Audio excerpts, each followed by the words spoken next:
दोस्तों नमस्कार, स्वागत है आपका पूर्वांचल संदेश में। मैं हूं दीपक दुबे और हम बैठे हैं 311 महादेवा विधानसभा बस्ती में। आज हमारे साथ हैं भारतीय जनता पार्टी जिला कार्य समिति सदस्य और वरिष्ठ नेता पिंटू तिवारी जी। और आइए जानते हैं कि क्या मुद्दे हैं जिनको लेकर के आप जनता के बीच में जा रहे हैं। और आपको बताते चलें कि अभी नव गठित नगर पंचायत है ये गायघाट। आप यहां से भावी प्रत्याशी हैं भारतीय जनता पार्टी के। आइए जानते हैं। स्वागत है तिवारी जी आपका। जी भाई साहब नमस्कार।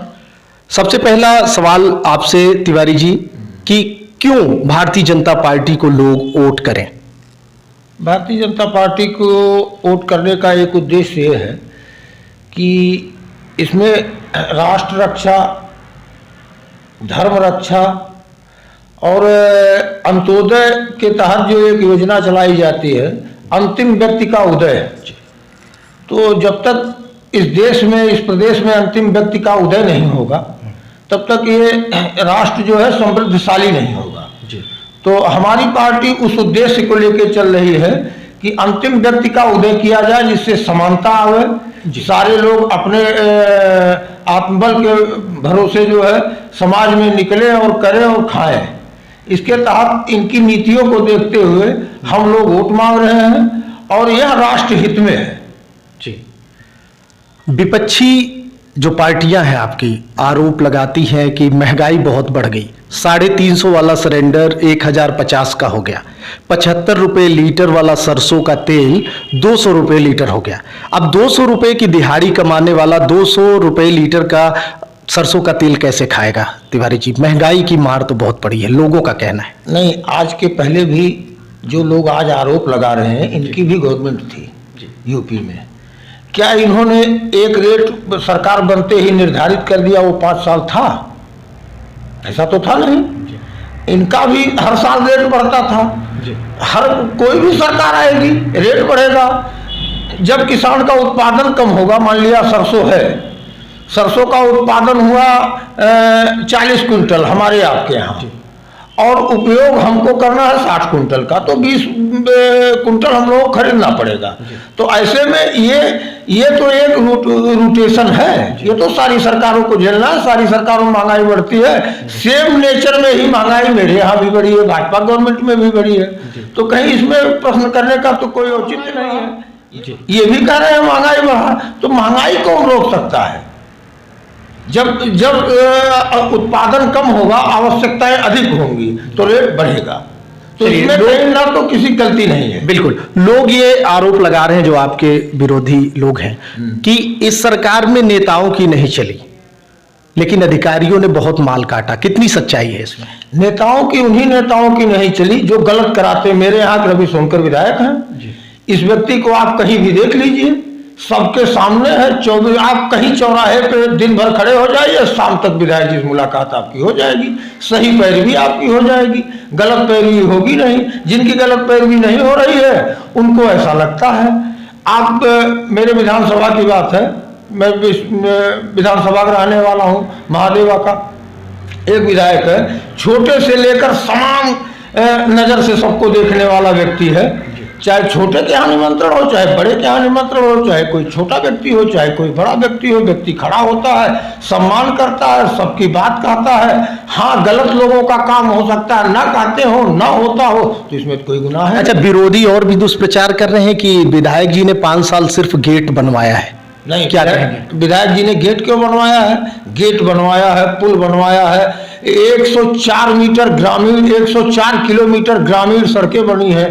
5 जो है क्या कहते हैं, प्रधानमंत्री सड़क महादेवा में बनी है। 2 बड़ी सड़कें बनी है, मुंडेरवा से कुदरहा तक की सड़क बनी है। 5 बड़े पुल बने हैं, एक मेडिकल कॉलेज बना है। आप चले जाइए एलिया में, एक महाविद्यालय सरकारी बन रहा है। क्या चाहिए? क्या चाहिए? 5 साल के विधायक से आपको क्या अपेक्षा है? हर व्यक्ति के सुख दुख में दाएं बाएं खड़ा मिला है व्यक्ति। बिल्कुल। किसानों का बड़ा दर्द है तिवारी जी। किसानों की खेती साढ़ चर गए। आपकी गौशालाएं निष्क्रिय रहीं, जैसा लोग वहां के लोकल लोग बताते रहे। साढ़ चर गए खेत। लोग बड़े दुखी हैं। क्या लगता है कि कुछ प्रभाव पड़ेगा इलेक्शन में इसका? नहीं, इसका कुछ प्रभाव नहीं पड़ना चाहिए। ये दोष सरकार का नहीं है। ठीक है, गौशाला सरकार ने बनाई, लोग गौशाला में ले जाएं। गौशाला तो ये कह नहीं रहा है कि मैं नहीं लूंगा, लोग लेके जाए, गौशाला ले रहा है। गौशाला में कोई मिलता ही नहीं। नहीं, मैं खुद उजियानपुर आपकी गौशाला का 2 बार मैंने निरीक्षण किया और वहां पर कोई मिला ही नहीं है ना। ऐसा कहीं कहीं हो सकता है, अपवाद तो हर जगह हो सकता है। मैं इस चीज को मान रहा हूँ कि ऐसा हो गया होगा, लेकिन ऐसी कोई बात नहीं। सारा सिस्टम है, सारा डेवलप है। ये है कि आदमी को 2 कदम चलना, जिसने छोड़ा है उसको 2 कदम चलना पड़ेगा पहुंचाने तक के लिए। अच्छा, एक चीज और आ रही है सामने, आपके विरोधी लोग जो सवर्ण जातियों के गांव हैं वहां पे जा करके इस तरीके का बातें कही जा रही हैं कि इस सरकार ने तो सिर्फ गरीबों के लिए, मजदूरों के लिए काम किया है, जो भी राशन बंटवाया या जो भी सुविधाएं दी, सवर्ण जातियां तो छली गई हैं। क्या कहेंगे इस पे? नहीं, गरीब व्यक्ति नहीं है। जब हमने शुरू में ही कह दिया कि भारतीय जनता पार्टी गरीबों के उत्थान के लिए है और अगले समाज का यह दायित्व बनता है कि आपका पिछड़ा समाज हमारे बराबर हो जी, तो ऐसे में और गरीबों के लिए ही काम कर रही है। ये सवर्ण समाज को भी मानना चाहिए और मानते हैं लोग कि हमारे छोटे भाई जो बगल के हैं वो हमारे समान हो जाए। भाई, मेरे पार्टी का सवर्ण भाजपा के साथ क्यों है? केवल इसलिए है भारत से गरीबी मिट रही है, भारत का स्वाभिमान है, प्रदेश का स्वाभिमान है, भ्रष्टाचार नहीं है। इन सब चीजों के नाते तो सवर्ण समाज, भारतीय जनता पार्टी सवर्ण समाज बुद्धिजीवी समाज है। तो क्या लग रहा है कि 3 मार्च को जब वोटिंग होगी तो लोग भारतीय जनता पार्टी को वोट करेंगे? बिल्कुल करेंगे। 1 लाख वोट से कम नहीं मिलेगा महादेवा में। लड़ाई किससे है आपकी? लड़ाई किससे है तिवारी जी, बसपा से या सपा से? लड़ाई किसी नहीं है। जब अंतर 10-20 हजार का होता है तब लड़ाई होती है। जब अंतर बहुत ज्यादा है तो कोई लड़ाई नहीं है, और यहाँ कोई लड़ाई नहीं है।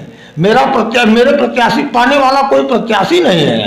यहाँ सब एक है जो है, आप एक बयान ले लीजिए, 2 मिनट का बयान लीजिए, अगर बोल दे तो जनता उसको वोट दे दे। जो यहाँ नहीं बोल पा रहा है वो सदन में क्या बोलेगा? हमारे प्रत्याशी जिसको बोल रहा हो जाए सदन में, देख ले, सदन का जो है प्रोफाइल खोल ले, विधानसभा का देखे। हमारा विधायक बोलता है, पढ़ा लिखा विधायक है, हर व्यक्ति के सुख दुख में काम करने वाला विधायक। चलिए, धन्यवाद तिवारी जी। सवर्णों के लिए क्या है? आप थे पिंटू तिवारी जी, नगर पंचायत गायघाट से। आपका मानना है कि लाखों की तादाद में वोट आपको मिलने वाले हैं और आपका मुकाबला किसी दल से नहीं है। बिल्कुल बिंदास ये सीट आपके द्वारा जो कहा जा रहा है भारतीय जनता पार्टी जीत रही है। 3 मार्च को इस विधानसभा में वोटिंग है, 10 मार्च को नतीजे आएंगे। अब ऊंट किस करवट बैठेगा, किस तरफ हवा बहेगी, ये तो 10 मार्च को ही कंफर्म होगा। तब तक लोगों की नब्ज टटोलते रहते हैं और जो भी जानकारी आती है आप तक पहुंचाते रहते हैं। पूर्वांचल संदेश के लिए मैं दीपक दुबे।